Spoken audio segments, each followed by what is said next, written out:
Ramogi TV kawadhi nyime en jaod bura machon Manande Hills Alfred Keter owacho ni meko mare en achiel kuom yore ma piny owacho tiyo godo e buoge kaluwore gi weche mosebedo kowacho kokwedo godo piny owacho.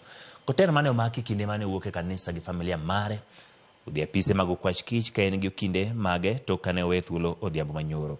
Apise mag okwach kich okwedo ni ne gindhiyo Keter kendo lal kode mar ni ne odonjone gi ketho mar chano kelo e pacho ka gige lweny ataro mar chik.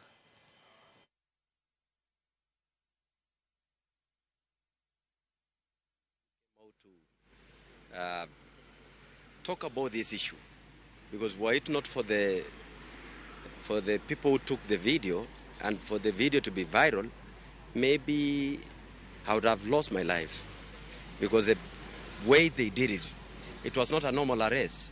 I was abducted, and I was watching on TV yesterday when the president said, when you are summoned and then you fail to honor the summons, that is when you are arrested in the manner that I was arrested. But I was not arrested, I was abducted. There were no summons. I was never summoned. The first time I got to understand that I had issues to which they wanted to level against me, or they're raising allegations, is when I got here. And they were beating me up, trying to say that you've been against government.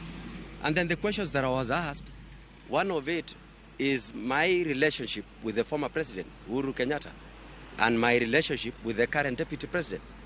And then issues to do with arms from Congo. I think it is a movie.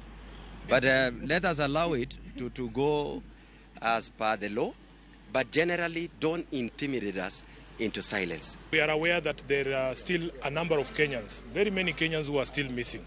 When we have asked the DCI officers here, they have told us that it is not them who took these people. So, despite the promises that were made by Ruto during the campaign, he is still maintaining police hit squads, people who are not even known to the police. And they are the ones conducting these abductions. At least for Alfred Keter, there were people there to film it. And that is why he is still safe here.